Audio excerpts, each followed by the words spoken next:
नमस्कार, मैं विकास Kumar. Postal ballot क्या होता है आज हम आपको ये भी बताएंगे, और पोस्टल बैलेट का यूज़ आप कैसे करेंगे ये भी हम आपको बताएंगे। आज इसी को लेकर कटिहार के डीडीसी दफ्तर के सभागार में पोस्टल बैलेट की जो ट्रेनिंग है वो एक आयोजित की गई। उसमें तमाम अधिकारियों को ये बताया गया कि पोस्टल बैलेट के जरिए कैसे मतदान होगा।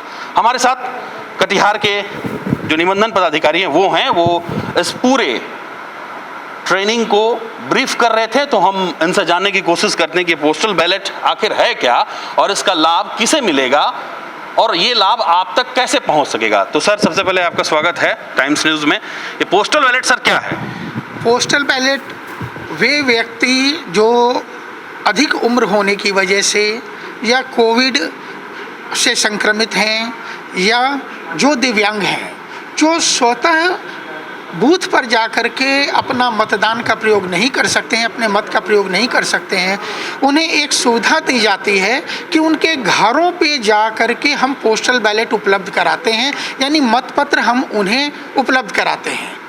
इसी को पोस्टल बैलेट कहते हैं। पोस्टल बैलेट डाक मतपत्र, चूँकि वास्तव में इसका नाम डाक मतपत्र है, परंतु यह जो हम सुविधा देंगे उनके घरों पे जाके देंगे और मतदान होने के उपरांत हम उनसे स्वतः अपने हाथ में ही हमारे जो मतदान कर्मी होंगे स्वतः हस्तगत भी कर लेंगे। यानी इसे हैंड उनके घर में जा कर के उनसे मतदान कराना और उनके मतपत्र को स्वतः फिर मतदान टीम के द्वारा संकलित करना, ये प्रक्रिया ही डाक मतपत्र के द्वारा मतदान की प्रक्रिया है। अच्छा, ये जो पोस्टल बैलेट है, ये कैसे लोग इससे कनेक्ट कैसे होंगे? ये आपके पास ये डेटा कैसे पहुंचेगा कि इन लोगों को पोस्टल बैलेट की ज़रूरत है, इसके ज़रिए इन मतदान करवाना, ये डेटा आपके पास कैसे पहुंचेगा? मतदाता सूची में 80 वर्ष से ऊपर के व्यक्ति और दिव्यांगजन फ्लैग्ड किए हुए होते हैं, यानी मतदाता सूची में अंकित रहता है और मतदाता सूची में यह दर्शाया जाता है, जिसकी संपूर्ण विवरणी हम लोगों के पास उपलब्ध रहती है कि 80 वर्ष से ऊपर के कितने मतदाता हैं और दिव्यांगजन कितने हैं। जहां तक कोविड का प्रश्न है तो उन्हें किसी प्राधिकृत चिकित्सा पदाधिकारी द्वारा प्रमाण पत्र लगाना पड़ता है, तो लगाने के बाद ही उन्हें ये सुविधा उपलब्ध होती है। तो आपके पास ये डेटा कैसे पहुंचेगा कि ये कोविड पेशेंट हैं और 80 साल के? तो आपने बता दिया कि आप वोटर लिस्ट से वो ले लेंगे। दिव्यांग का उसके लिए चिकित्सा पदाधिकारी चिन्हित हैं जिन्होंने कोविड का टेस्ट कराया, जिन व्यक्तियों ने कोविड का टेस्ट कराया है और रिजल्ट के द्वारा जो प्राधिकृत जो भी अस्पताल हैं या संस्थान हैं जहाँ से उन्हें कोविड पॉजिटिव घोषित किया गया है, उनके प्रमाण पत्र के आधार पे कोविड संक्रमित लोगों को मान्य होगा। अच्छा, तो ये 12D फॉर्म है, ये कैसे मिलेगा, कहाँ से मिलेगा? 12D फॉर्म का क्या काम है? के माध्यम से बीडीओ साहब के माध्यम से छपवा करके सभी बीएलओ को प्रपत्र 12D 12D उपलब्ध करा दिया गया है और ये 80 वर्ष से ऊपर के और दिव्यांग मतदाताओं के घर घर जा कर के, क्योंकि उनके पास उनकी संपूर्ण सूची पूरा एड्रेस होता है, उनके घर घर जा कर के प्रपत्र 12G भरवा रहे हैं।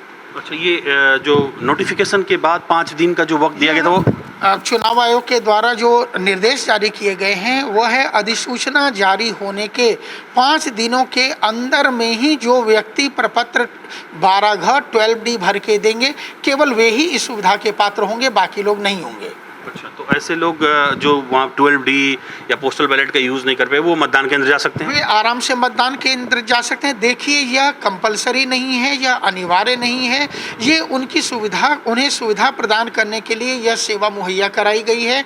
ये कम्प्लीटली ऑप्शनल है। उनकी इच्छा हो तो वह पोस्टल बैलेट का उपभोग कर सकते हैं और यदि उनकी इच्छा नहीं हो तो वो पूर्व की भांति बूथ पे जाके अपने मत का प्रयोग कर सकते हैं। चलिए, थैंक यू। ये थे निबंधन पदाधिकारी जो पूरा जो ये ट्रेनिंग था उसको ब्रीफ कर रहे थे कि कैसे कैसे पोस्टल बैलेट का इस्तेमाल होगा। तो निबंधन पदाधिकारी ने ये बताया, तो हम भी आपको कहना चाहते हैं कि जो 12D फॉर्म है वो इलेक्शन कमीशन बिहार के वेबसाइट पर है, आप वहाँ से भी डाउनलोड करके अपने बीएलओ को दे सकते हैं, वहाँ जमा करा सकते हैं और इसकी तारीख नोटिफिकेशन यानी 13 तारीख को अधिसूचना जारी होगा, उसके 5 दिनों के भीतर आपको ये जमा कराना। अगर आप 80 वर्ष से ऊपर के व्यक्ति हैं दिव्यांग हैं या कोरोना संक्रमित हैं तो आप पोस्टल बैलेट के जरिए भी मतदान कर सकते हैं, इसलिए चूकना नहीं है। आइए हम सब मिलकर कुछ ऐसे करें मतदान कि पूरे भारत में कटिहार का करें नाम। इसी ट्रेनिंग के दौरान कटिहार के जिला निर्वाचन पदाधिकारी सह जिला पदाधिकारी ने क्या कहा, पहले ये सुनिए। जितने भी हमारे 80 वर्ष से अधिक आयु के निर्वाचक हैं, जो भी PWD यानी कि दिव्यांगजन हैं और जो कोविड के पेशेंट्स हैं, उनके लिए ये पोस्टल बैलेट की सुविधा इस बार भारत निर्वाचन आयोग के आदेश के आलोक में हम लोग उपलब्ध करा रहे हैं। इसमें सर्वप्रथम ऐसे निर्वाचकों से उनकी इच्छा प्राप्त की जा रही है फॉर्म 12D में, और अगर वे इच्छुक हैं पोस्टल बैलेट के विकल्प को चुनने के, तो ऐसी स्थिति में 2 लोगों की पोलिंग टीम उनके आवास पे भेजी जाएगी, और ये प्रक्रिया पोल डे के एक दिन पहले उसके पूर्व हम लोगों को कंप्लीट कर लेनी है। तो इसके लिए पोलिंग टीम का गठन किया जाएगा और ये पूरा ध्यान रखा जाएगा कि जो निर्धारित कार्यक्रम होगा पोलिंग का, उसमें पॉलिटिकल पार्टीज़ को भी भाग लेने का पर्याप्त अवसर मिले, उनको भी सूचना दी जाएगी। और इसी सब प्रक्रिया को समझाने के लिए आज यहाँ पे प्रशिक्षण का कार्यक्रम आयोजित किया गया। अपने उंगली के ताकत को पहचानिए और आइए हम सब मिलकर कटिहार की एक नई पहचान गढ़ें। ये पहचान गढ़ें कि पूरे भारत में वोटिंग परसेंटेज में कटिहार का नाम करें। अभी के लिए इमरान के साथ विकास कुमार ओझा, टाइम्स न्यूज़, कटिहार।